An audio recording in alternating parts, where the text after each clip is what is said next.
Hi guys, this is Trend Trader for you, aka Jazz. I'm going to review some of the educational trades that I posted on the Twitter and stock tweets.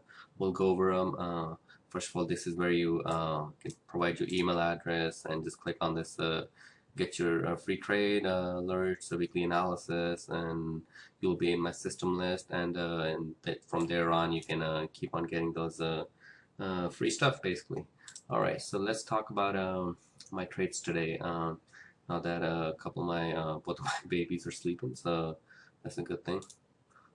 Anyway, so this was the trade I posted last night on Joe's, which is basically let's see. Uh, Got a fib retracement from 100% to 0% from the move all the way from the bottom to the top, the recent highs and lows. Waiting for the gap fill. It is a okay trade right here, but waiting for the gap fill. It's offering a lot better risk reward ratio right here. But you know this slow mover is cheapy, but when it moves, it can move. Had a earnings and then had a fall, but it's small little falls. All the red candles. So just waiting for this to. I got my alert set up here. So once it triggers, I'll think about if I want to go long or if I want just want to kind of not take the trade. It all depends on how the intraday looks. Let's look at my today's post. Okay, this ads. Okay, so today I was in the morning. I said I'm watching NQ, Sina, UGAZ, and Twitter. So let's go into the let's do the NQ. So the reason why I was looking at NQ is if you look, there's a nice bullish engulfing candle wrapping around a lot of candles toward the left. So I was basically looking for a move up. It did somewhat move up, but I couldn't find a well. I could have found a trade, but I just decided not to trade it. There was better opportunities. So you wanna tackle the ones that's best to your scenario than something that doesn't just shoot up right away or gives you indication where it might just keep going down. Anyway, so I did pass it on. There are little opportunities in here that I could have caught on, but I had to pass this one around. The other one, well, maybe reason why I passed it around because of Cinna. In the daily, looks like putting higher highs, higher low, higher high. This is a higher low above this one, so I was waiting for another push up. Let's go into the yesterday had a good move up, so today I was expecting another move, which actually it did. So you can't say it didn't. I had went up almost $2, but closed $1.09. Let's go into 3 minute. This is probably my best trade setup today. I'm also in a chat room, so I called it out in there. I don't know if they took it, but it looked pretty good to me. So that was my reasoning to call. Also, if you look, I think I called it a high of the day break here, 48.85 around this area. Also, I was looking at the left, and this was the high of the day yesterday. So it was a catalyst. So it was a catalyst, meaning recent highs and lows that it could break. If it breaks, not all the time, but most of the time, it could actually break it and keep going that way. So called it around here, and it was 48.85. Well, I called it high of the day break. So it based on your risk reward, you can use your risk, whatever you want, 60 cents, 40 cents, or you can put your stop right below the low of the day or right below the recent higher low. Everybody plays it differently, but I just wanted to point this out. It went from 48.84 all the way to 50.08, and even at this point in the chat room, I alerted Sena watching Sena. Even though I was waiting for a little bit to go up a little bit higher. To actually, let me go into. I was waiting for this area for it to test, which it never did. But you taking every opportunity you can, if it's a good opportunity, right? So this was a great shooting star, right? He had enough volume in there. Nice shooting star. I was watching it. Obviously, I didn't take it, but my long worked nicely. Uh, the next trade that I actually also posted in my chat room. A wonderful chat room. Sorry, just can't say the name of it. Confidential, right? Anyways, unless the guy tells me I can. Okay, so the trade I posted was UGAZ. My reasoning behind was this: look at this huge sell-off, right? This is a very, very risky trade. Nat gas 3 times. So I was waiting for a little bit of a push up from this area, which it did yesterday. But so I posted today. I was looking for any kind of long opportunities. So it came down here. Thought it had enough volume, right? So I called a trade right above this candle, right, with the stop right below. It did work for a little bit. Another thing is that I call in every single trade a free trade once you have the opportunity to put your stop at break even.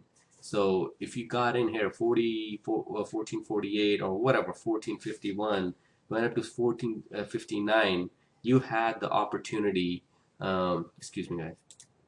Sorry about that, guys. The older one woke up. Anyways, what I was saying that you guys have or a trader has enough time to make the trade free, either by putting the stop to break even or by taking smaller profits as it goes up. So this one was actually a stop up for me. It went up, and when it came down here, it didn't go up. I should have gotten out.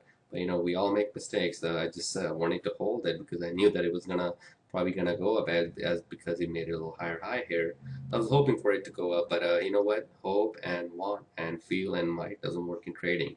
You act on what you see and you believe in the trend, and if it doesn't exist anymore, you tend to just get out. So anyways, I was stopped out for not a big of a loss, but because I had 48 and my stop was around 40. What was the low of that? I usually keep a couple pennies below that, depending on the shear size. But for 41, 40, right around there. So I was stopped out, and that was that. The next one is Twitter. Oops.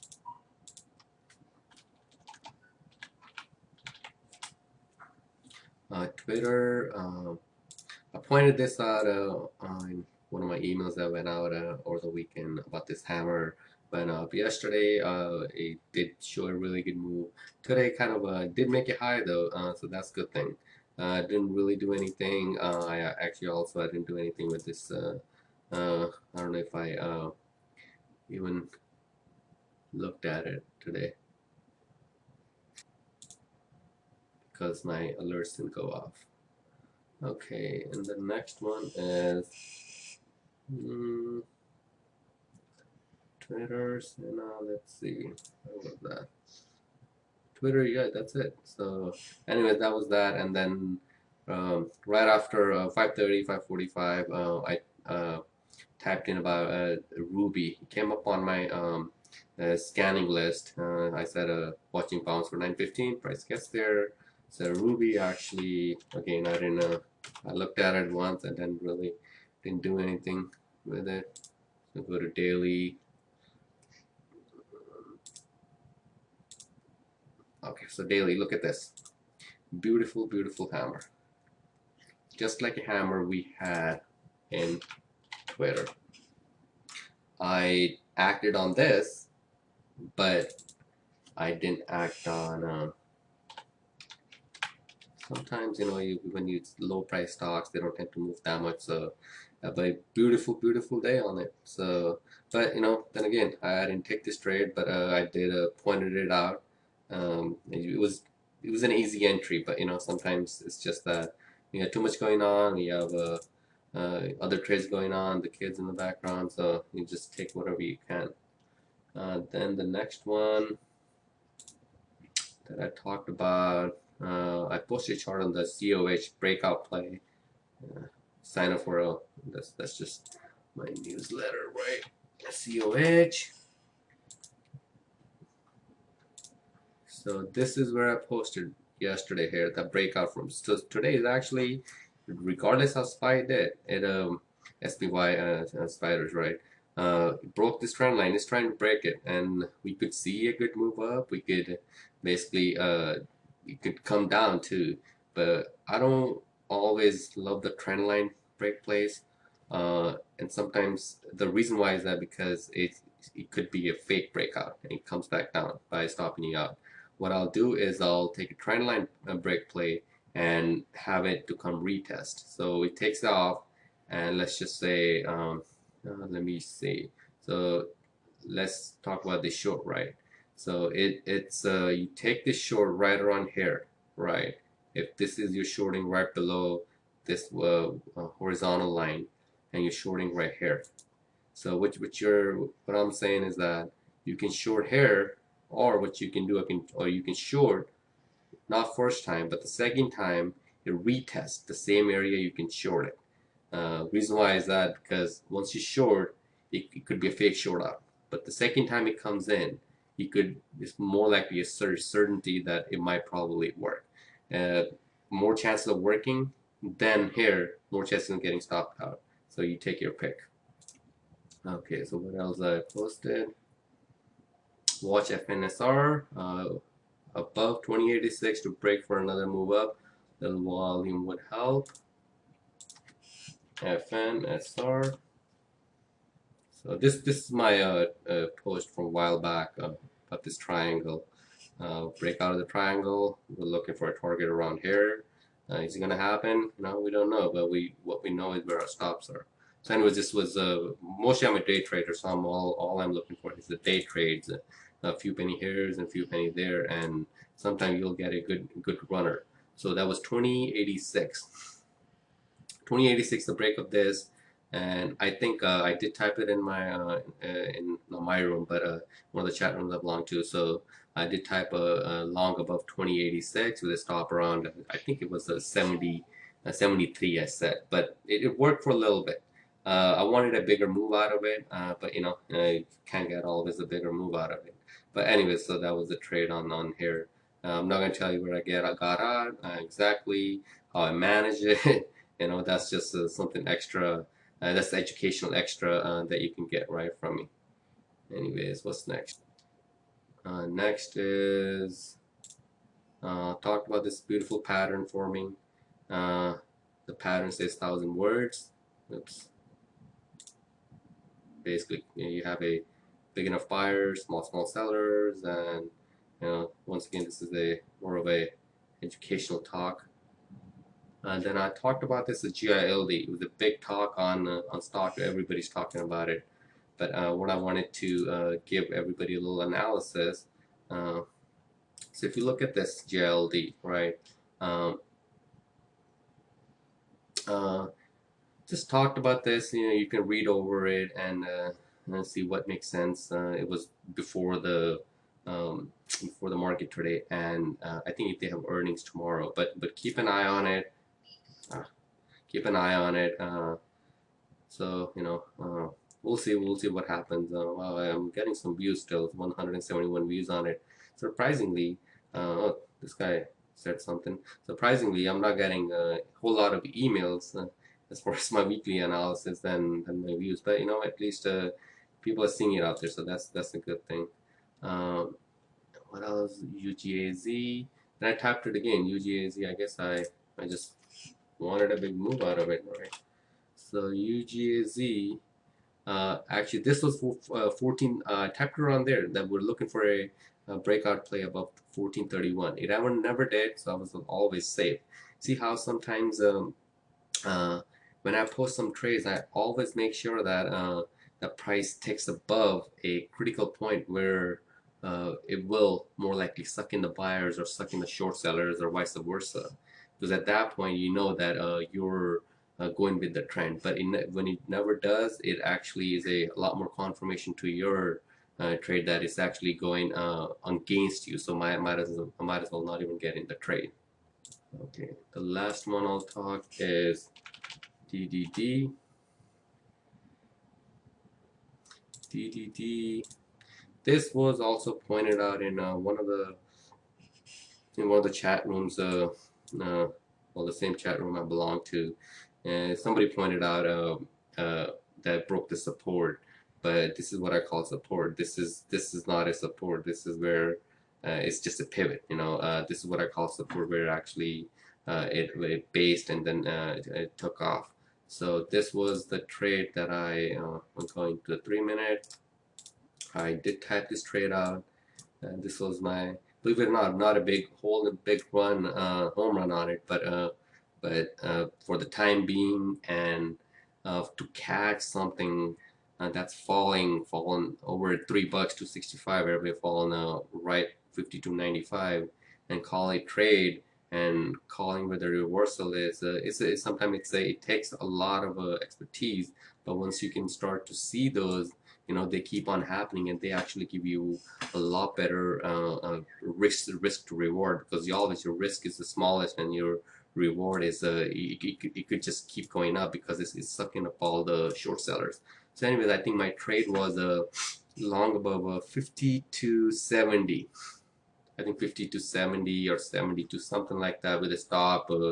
With basically the stop on this one is gonna be regardless where you want it. You want it to be either based on your risk reward, how much you want to risk. But I usually try to keep it to enough point where I know I'll be proven wrong. Okay, so I called it right around here. It actually never 50 to 70. I think it was ticked right around here, and it went up from 53.71 to 54.11, and then the end of the day was there. And actually there is still no weakness in here, but we'll see how it pans out tomorrow.